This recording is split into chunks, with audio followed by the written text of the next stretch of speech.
Hello everyone. Welcome back to Sayed on Air, episode 2.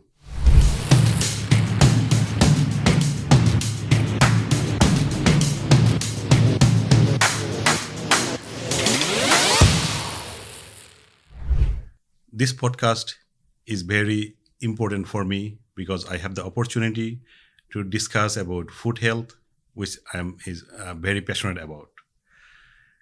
Today, we have got a very special guest who has been my mentor, a big influencer for me to come to the pedorthic profession, coming into the foot health profession as a clinician, as a practitioner, and also as a researcher. I want to take the opportunity to introduce to one of my greatest mentors, one of my biggest influencers in pedorthics profession, Mr. Karl-Heinz Schott. If you don't know Mr. Karl-Heinz Schott yet, he has been a leading pedorthist in terms of practice, in terms of education, not only in Australia.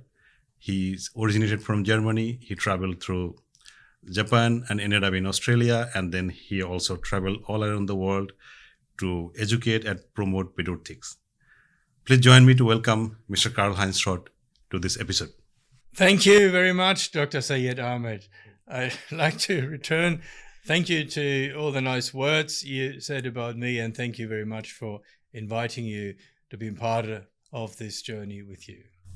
Thank you so much. So, Mr. Karl, let's get to the very beginning. When we started the communication and you started replying my emails, getting engaged, and since we came here, we know each other more than 15 years now. So we knew by email, even I came to Australia before that.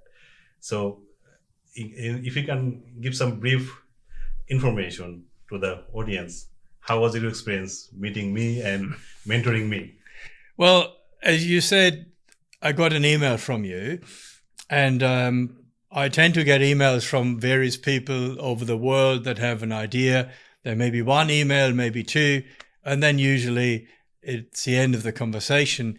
In your case, there was a ongoing conversation via email, and that showed, like after the third or fourth email, I said, there's more substance here. There's more interest. There's more commitment to doing something. So I enjoyed and was increasingly interested to see who is behind the email. So I remember that the first one or two, I said, one of many, but then it became very specific. Thank you so much. And I still remember that I was replying you from my work when I was working in Bata. Even when I came to visit my parents in my village, I was replying your emails, and I was very impressed seeing your long answers and everything clearly determining and clearly defining what this pedorthics is about. Because before that, I had very, very little knowledge. I just knew that there are things called diabetic footwear that I was keep researching. Then I came to know the term pedorthics, and then once I got to know more about from you, that gave me the information. So that was great, and that's why we are here today. So that was the beginning. Thank you. And your specific questions, and that sort of irradiated through the email your strong interest in the theme, in the topic. So that triggered me to give you detailed answers. If you get a non-qualified email, you come back with 3 words. But in your case, it was very good email. So I thought, this man wants to know something. So that inspired me to write. And I thought, I wonder if he's reading it because it's a bit long, but I guess you did. I read. I still remember. I still have those emails. So that was really great, inspiring, because I was about to go to USA for doing a master's in environmental engineering. So after your reply and the engagement from the email, I changed my route to Australia. So there is a big shift in my life. Otherwise, I could be an environmental engineer or something else. Well, I'm glad you've chosen us, because you've been a good enrichment you are a good enrichment for us, for pedorthics in Australia, for foot health in Australia. Thank you so much. And I'm very, very grateful to you. And while we're on this topic of pedorthics, we know that we have definition of pedorthics in our pedorthics books on our website. I think people who don't know much about pedorthics, I want your professional and personal definition, how you look at pedorthics. Yes, we're looking at pedorthics, looking at what the meaning of the word Ped is foot or pedal. Orthics is made out of orthopedics, which is from the Greek word of straightening things out, and pedics was like children. So ortho, it has to do with feet and straightening feet. So it's about a health professional that helps to make people foot straight, perhaps people walk straighter and walk better. Yes. So that's where this comes from. So it's about foot health, about mobility, being on your own feet, being independent. This is the key topic on Pedorthics. So in terms of if someone wants to be a pedorthist, what sort of qualification or what sort of interest or previous skills they need to have, and what your advice will be for them if someone wants to come to this profession? I guess in the first instance, you need to like people. Yes. Because you're dealing with people. Yeah. You need to like feet because you're dealing with feet. Yeah. And our mobility depends on our feet. Correct. If you have trouble with your feet, it will impact you greatly on your mobility, on your lifestyle, and what you can do. So if you want to enter Pedorthics, you need to like the person and the feet. And then we're looking at the tool we use, or the tools we use to help people's mobility. And the tooling we use use the fact that people usually wear shoes. Correct. Yeah. So we're using the tool of a shoe or the environment of a shoe to turn this shoe into an aid, a medical aid, an orthotic appliance that helps you walk better, walk longer, walk faster, protect your foot. So you need to also like the idea of a shoe. You need to like the idea of making something. Yes. Because you're doing something very individual. There needs to be that wanting to create. Correct. So you need a liking of people, liking of feet, creativity, and wanting to do something. I think that's the primary things you should be wanting to enter Pedorthics. Yeah. Correct. Yeah, and to see the smile on someone's face by doing the work or making something for the person. Yep. Or solving a problem. That's right. Mostly in the mobility. And in some cases, it could be a social problem also, because footwear can be a social stigma. Absolutely. Many people. Yeah. So, footwear is part of your outward expression. So similar as you wearing glasses or you wearing a particular clothes. Footwear for some people is just what they put on their foot, but for some people it's part of their statement of who they are. So you should have an interest in that design aspect as well, and understanding how important it can be for people. So the emotional connection with footwear is clearly there. Yeah. On this point, I'm keen to know a bit more and also share with the audience about you. I know that you are fourth generation pedorthist. Your family established this business fourth generation before you in Germany. So if you can please tell us a little bit more about that background, how you became a fourth generation pedorthist and how you stayed on. Because a lot of people, they change career. What was your motivation factor to stay on this profession? Well, my great-grandfather started this with his wife, often underestimated. With his wife, they started in 1888 a shoe business in Germany, in a small town, and they developed and strived it further. They passed it on to my grandfather, who then passed it on to my mother and father, who then wanted to pass it on to me. So what they passed on to me is the skill set and doing the profession, but not the business. Correct. I somehow did a runner. I ended up in Australia, and luckily my younger brother took over the German business. So I'm very grateful to that, because a generational business, if you not take it on, is also a bit of a burden. You're kind of rejecting your ancestors. So I was very glad that he took it on. And so I had the opportunity then to make my mark in Australia. And we are very fortunate that he did that, and we are grateful to him also. That's why we got you here. Thank you. Yes. So that was getting into it and maintaining it. And so in 1888, my great-grandparents started. And in 1988, so 100 years later, I registered my business here in Australia. Great. Incredible achievements and milestones. Thank you. And you have been engaged in Pedorthics education since the beginning, I guess, because in I think late 80s you went to Japan and established a course in Japan. If you want to share a little bit more exciting story about that also, and how also you did in Australia, just to give us some idea. Yes, when I did in the final year of my college in Germany to end up with what the Germans call a Meisterbrief, which is a bachelor level type of education. When I was in the final year there was a job advertisement for a job in Japan. Yeah. And I thought, I wanted to go somewhere. Yeah. And Japan was the most different. Yeah. Right? There were jobs going to Switzerland or to Austria, which is not so different from a German perspective. Yeah. Japan was very different. Yeah. So because it was very different, that's what I wanted to do. So I went there and worked in Japan for a while. And I ended up being a consultant to a Japanese company for 20 years. So in Japan, the footwear culture is relatively new. Yeah. The Japanese were not wearing footwear the way we know it until about 100 years ago. They really only started wearing footwear in the Meiji period. Yeah. So many Japanese footwear-related companies started in that Meiji period, which was 1800 and late 1800s. Yeah. And so consequently, the concept of shoes and how to use shoes and what to do and how to go about it was new, relatively. And then the context of health and footwear was even newer. Yeah. So at that time, in Japan, they talked a lot about the hallux valgus, or gai hamboshi, they call it, as a footwear deformity, foot deformity that may have been contributed by pointy footwear. Yeah. Because the Japanese women had the interest of wanting to have small feet. Yeah. So they wore shoes that are too small. Yes, the smaller the better. Yeah. And that led to foot deformity or toe deformities. Yeah. And that sort of got me into Japan. Now, they initially wanted me to help them to sell more shoes. And I said, well, it's not about selling shoes.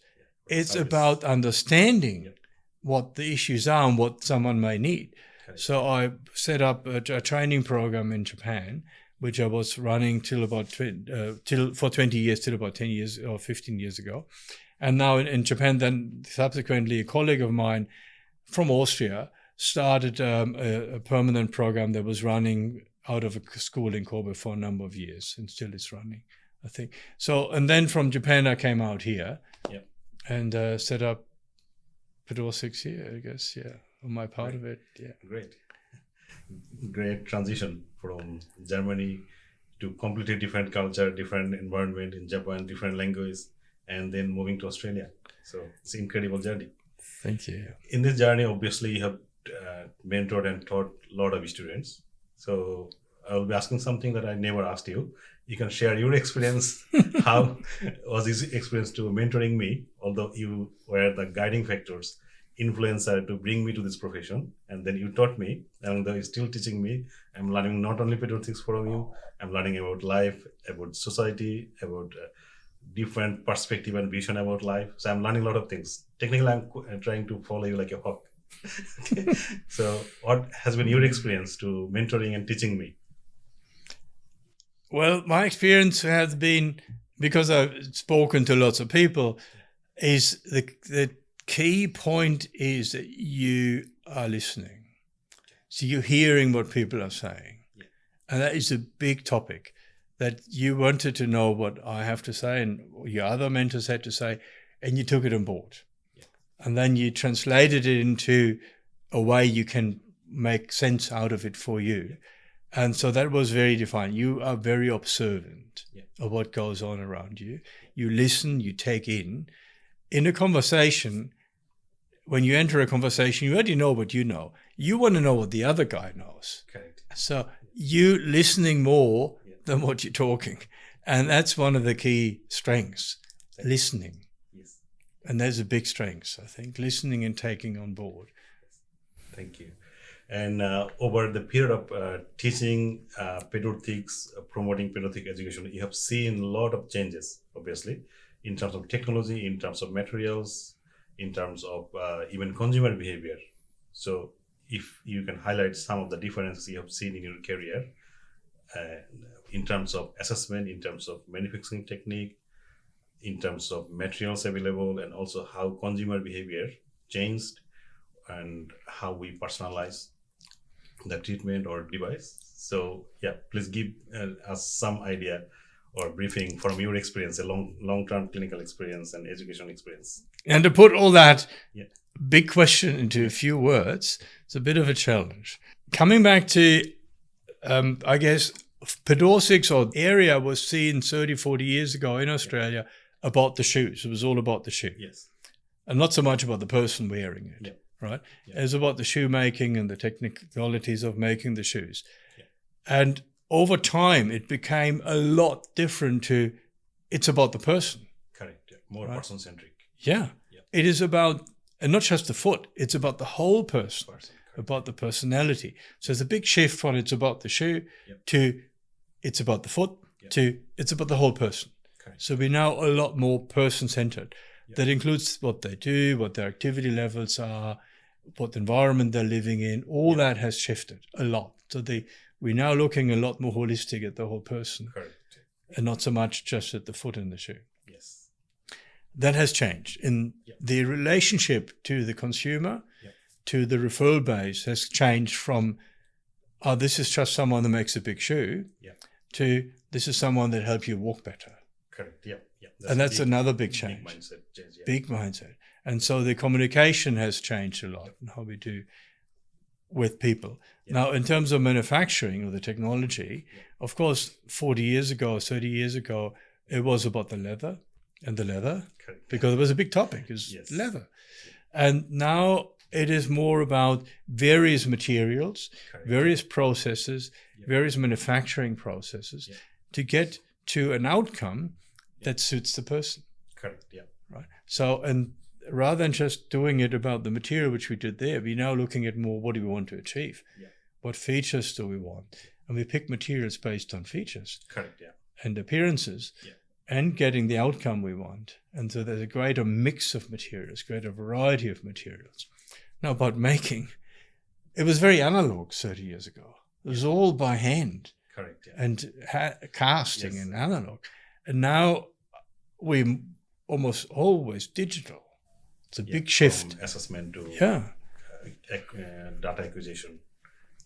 Scanning, plantar pressure mapping, Yes. biomechanical data recording. That's intake of information is digital. Yeah. The processing is digital. Evaluating is digital. Processing, like manufacturing, moves into digital. We're milling now for a Yeah. while. We do 3D printing now. So there's a big shift. Do you think the current technology that we are going through a big shift or big change as we see that artificial intelligence, machine learning, AR, VR, that is influencing a lot of things around us in terms of how we do our everyday business, how we go about life. It also changes our everyday way of doing things. Do you see a big influence on pedorthix profession for these latest technologies? Yes, I think AI, artificial intelligence, will impact us greatly. It will give us, you can see any technology, you can always see it as an aid Yeah. or as a threat, Correct. Yeah. depending how you're using it. Yeah. Yeah. When new technologies come or came Yeah. throughout history, they were always seen by some as a threat Correct. Yeah. and by others as an opportunity. Yes. So I see AI as an opportunity in helping us to understand what we're doing, Correct. as an opportunity to communicate, as an opportunity to develop better services and products in Yes. due course. The risk that I see that some people use AI as an easy way Correct. Yeah. to switch their own brain off. Yes. It shouldn't be like that. It should be a tool to bring yourself further. Correct. Yeah. To accelerate or Yeah. Scale up the service. Not Excellent. to Yeah. rely on AI too much, not using the human skill or hand skill. Exactly. Yeah. Make sure that you still use your own brain, Correct. because AI will help in many ways. It will probably take the computers a long way before they capture emotions Yes. and interpret emotion and can give an emotion back. Correct. And we're dealing with people, and emotions is very important. And we're dealing with people that have various degrees of challenges in their life, physical challenges, health challenges of all sorts. And the emotional state and how we respond to it Yeah. has a big impact on that emotional aspect of them, Yeah. confidence, Yeah. right? And good confidence helps with abilities and helps with improving their ability to do things and get on with their lives. Yeah. And that will be a while off for AI, I think. On the discussion of person-centric care, so you mentioned that at the very beginning it was about the product and clinical protocol, or whatever the condition is, the shoe needs to meet that. But now the focus has shifted towards more person-centric. And you have been practicing more than 40 years. And do you see that it changes in patients' perspective or their perceived value in what is pedorthics about? Or do they receive the service, or their acceptance is different by focusing on more person-centric or patient-centric than the product-centric? Yes, most certainly. When we were only looking at the foot and the shoe, Yes. It always felt it was disconnected to the person. Correct, yeah. And the person felt disconnected to what we were doing. Yes. So they didn't really like it necessarily. Correct. There was almost a fear of the big orthopedic shoe. Oh, God, right? And now, since we're more looking at the whole person, including trying to understand their wants and needs, it becomes more a companion Correct. to their life. So when we come up with a shoe or device they like, it's helping them, and it's a companion. It can be part of their expression. So a number of people we now make shoes for deliberately go for outrageous colors and outrageous design, because they want to embrace their situation rather than hiding it. And that has changed a lot. Yeah. So that changes the way we look at how we teach and how we learn and how we interact with the consumer or the patient. So that's obviously also help to accelerate the outcome of our treatment protocol. So I think that's making a huge difference. Make a huge difference. And also in terms of patient adherence, it is making a huge difference. Absolutely. And overall, that influence the outcome for the patient's quality of life also. Absolutely. So that's great for in terms of focusing or shifting the focus on patient-centric care. And Absolutely. We can see that in other parts of medicine or patient care, healthcare, we can see that shift is coming. Even TGA is focusing more on the devices that is more person-centric, so which is a really great thing. So I'm sure that will bring much more benefit for the patient care and the patient satisfaction also. And obviously with our practice, we need to focus into that. Absolutely, yeah. And in terms of future education of pedorthics, because this is a much needed profession. It's a niche profession still, but it is much needed, as we see that people want to get better. They want better mobility. So obviously, as the advancement of economy, advancement of people's lifestyle, and having more knowledge, people want to get better. They want to live longer and be mobile more or work better. So in terms of pedorthics education or future pedorthics who will be like coming as a student or practitioner, what is your advice from your life experience? For the people who want to enter pedorthics, right? Yes. I think it's important that, as we said before, you like people, you like shoes, you like to do something. Seek that focus on the person you're working for, right? That your primary focus shouldn't be, I do this because I get paid well, right? I don't really work for money, Correct, yeah. right? Of course, I need to get paid, Yes. but that's not my focus. Correct, right? yeah. Your focus is you want to help people. Correct, yeah. You want to solve their problems.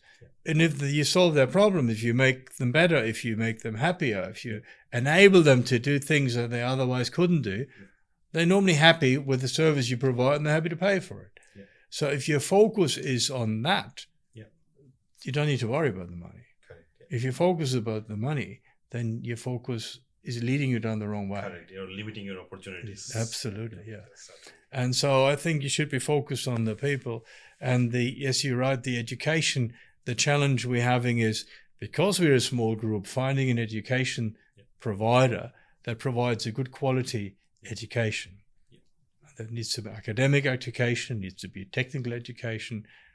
It needs to have scientific approach to it. So it needs a number of facets to it. Okay, in your career professional career, you have traveled around the world. I'm guessing many countries you have visited many, many times. So in your traveling, apart from Pedorthics, is there any specific interesting event that you can remember and you want to share with the audience? Well, I guess when I first went to Japan, because it was so different to me, Yes. I felt like I was in a movie, Okay. right? I was walking around Japan, Yeah. and the noises, the fragrance in the air from Yeah. the cooking, Yeah. from the, some of these, I was moving into Japan, it was warm weather, so the windows of the restaurants were open. There's all these fragrance in the air from the different food. It was all, for the first few days, it was like, am I dreaming? Yeah. So it was very strange. Yeah. And that's probably the most memorable, is that transition from a European Yeah. environment into, because of planes, it's so quickly, like you step onto the plane or into the plane in Frankfurt, and about so many hours later, you get out in Osaka. In my case, I landed in Osaka, and it's a different world. And that was, I remember that very clearly, because it's so amazingly different. Yes, much different in a positive way. Yes, in a very In an positive exciting way. way. Very exciting, yeah. Yes, I ended up marrying a Japanese. So. Yes, yeah, that tells us everything. Yes. That how good is How good it was, yeah. And we have been very fortunate to have Shatuko coming to this profession, not directly, but supporting you and also getting involved in Pedorthics from the administrative or supporting way. So we have been very fortunate to have her also. Yes, I've been very fortunate. You want to share anything more exciting that you want to share with the audience? I guess the point is that I like to make is, out of my perspective, I'm now over 60, and I sort of have a rear mirror vision somewhat of life in my life, I guess. And I remember when I was in my 20s and 30s and I talked to people that were then 60, I could hear what they were talking about, and now it makes a lot more sense to me. So I guess what I can tell people is, when you talk to people that are at various stages of their life, think of them as you just 10, 20 or 30 years ahead of you. Okay, yeah. Right? Because they have lived, they were your age. Life, yeah. They have lived the life. Yes, things change, like nowadays with computers and mobile phones and 3D and everything else, which wasn't the case 30 or 40 years ago. But the emotion of being a person was the same. Correct, Right? A lot of things remain the same, irrespective of all the technicalities around it. So I would think, be open for what people are talking about and translate it into your current life. I guess that's what is, guys, my key commentary, I guess, from a now 60-year-old. Yeah. And I now like to talk to 80-year-olds to see what they think. Because they're 20 years ahead of me. Correct. Yeah. They have more life experience. Yeah. More knowledge. More knowledge, yeah. Okay, great. I think we can wrap up this episode soon, and we want to highlight the key discussion. Obviously, is mentorship is a key for professional growth, personal growth, and social growth. And thank you again. I'm very, very grateful that you did that for me, and it influenced my career, my social life, my personal life a big time. Thank you again. And on this note, do you have any other suggestions for someone like me, or future students or future leaders in this profession, how they should tackle in terms of influencing others to come to this profession, or staying in this profession, or innovate more to make a difference on people's life? Yeah, one key thing is lead by example, right? Okay. So that's one of the key things. So lead by example. Do the things that you think others should do, and do them yourself, right? Correct, yeah. And so I'm employing younger people at various age groups, and I've always took on students. We recently had a student from Japan. We currently have a couple of younger people from Germany on work placement. I spoke to someone from Holland that will come next year. We will take Australian students every time they're knocking on the door and wanting to come in. So be open to all these things and be part of that growing human family as we grow forward. Yeah. Thank you everyone for listening. We are wrapping up this session, episode 2 of Side on Air.